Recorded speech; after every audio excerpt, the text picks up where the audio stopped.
Welcome to Bridge Talks. I'm your host, Khaled Mahmoud. In this episode of Bridge Talks, I'm happy to welcome Barbara Macaulay, the Technical Manager of Bridges at the Danish Road Directorate. Barbara will talk to us about the Storstrøm Bridge that's currently under construction, connecting the two Danish islands of Masnedo and Falster. The 4-kilometer long bridge will be a part of the Femern Belt, which is a tunnel connection between Denmark and Germany. Barbara, welcome to Bridge Talks. Thank you very much, Khaled. Pleasure to be here. Thank you.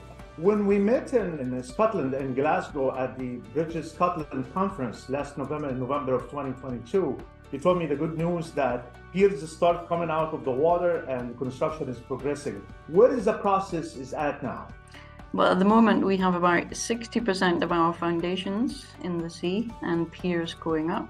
And so far, 4 precast girders have been erected, the last one only a few days ago. So we're progressing nicely now. So tell us about a little bit of the history of this project. It's an existing bridge that has been in service since 1937. So it's been in service for quite a long time. It's about time to replace it, but there is more into it, right? Yeah, back in 2011, there were a few cracks, 11 cracks from memory or something, that were found in the superstructure of the existing railway bridge. So for quite a while, we had 7 trains stuck on the South Island, not being able to cross the railway bridge, which made it very obvious to everyone in the public and the politicians that this bridge was an important infrastructure element and would have to be either replaced or repaired. So there was a very quick investigation into what would be the possible, like a feasibility study, what would be possible and what would be the most cost-effective for the country way forward. And it was decided in 2012 to go with a replacement project, essentially. So building a new project with 2 railway lines and demolishing afterwards the existing bridge. The current bridge had only 1 railway track, right? That's true, Khaled. Yeah, only 1 railway track, which is also important, as you mentioned, because in a few years, when Femern opens. So the Femern connection, that's the tunnel connection between Denmark and Germany. It's the tunnel between Denmark and Germany, that's correct. Yeah. And once that opens, the Storstrøm Bridge, the existing one, would be the only place, the only few kilometers between Scandinavia and mainland Europe, if you want, with a single track. So a real bottleneck it would have been. Oh, okay. So when is the Femern connection is going to open? I think current target date, as I understand, is 2029. Oh, so the Storstrøm Bridge will be open way before that. Target date, I understand, is 2025? Yes, correct. End of 2025, we should be open to road traffic and bicycles, if you wish to come and see us. Trains will be a few years later because we have to put catenary systems up, signal and programs. And I think it's going to be one of the largest or the longest bridges in total. It's like 4 kilometers. It's one of the longest bridges that has railway and roadway traffic as well. I think in Denmark it's the 3rd longest bridge, but I think in the world there are very few other examples of bridges with railway and road on a single cross section. So very unique. Yavuz Sultan Selim Bridge in Istanbul is one of them. Actually, it is the longest suspension bridge that carries both railway and roadway traffic. So Barbara, if you can tell us a little bit about the construction difficulties that you have faced, especially in the Scandinavian kind of weather.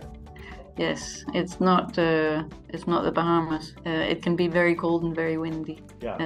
So some of the difficulties we've met is obviously not unique to us. We've had the COVID pandemic, and materials have been difficult to get. But other than that, the design has been very unique and maybe more difficult to design and construct than first anticipated by the contractor. But they've been very proactive, trying to find ways to adapt, both by adapting the design or by hiring in different equipment, bigger cranes or more equipment to work on several fronts. So I understand that the main span is a beautiful cable stay that's 100 meters with 100 meters high tower. That's true. Yeah, that's under design now as we speak, right? Yeah, it's still under design. We're hoping to finalize the design before we meet in August. So. Okay, sounds good. So we will have some more details We're looking very forward to your paper at the New York City Bridge Conference on August 21-22 of 2023, just in a little over 3 months' time. And we're looking for more details. Barbara, what is the total cost of the project? The total cost of the project is about 600 million US dollars. And out of that, the bridge itself is about half of it, so 300 million US. And who's paying for this? It's the taxpayers of Denmark. Oh, okay. So essentially myself as well. Okay, very good. So the bridge is supposed to provide a better quality of service, being 2 tracks. That will, of course, have a tremendous impact on the quality of life. Yeah, there's the increase in capacity of having the 2 tracks. There's also, because the old bridge was on an S curve and the new one is like part of a circle, so it will be possible for trains to go much faster, up to 200 kilometers an hour. So it should be also faster to get to the theatre in Hamburg or wherever you want to go. And how long it takes to get from Falster to down to Hamburg, for instance? I think it's about 1 hour, Okay. once the Fehmarnbelt opens. Barbara, it's my understanding that after the bridge is open, that there are plans to demolish the existing bridge, and there are, of course, environmental impact studies that have been conducted. So can you tell us a little bit about that? I can. Actually, that's only road traffic will be able to open to in 25. Rail traffic will not be open until 27 because we have to spend time putting catenary masts and other railway things on the bridge signalling program. So we're hoping to start the demolition in 2028 currently.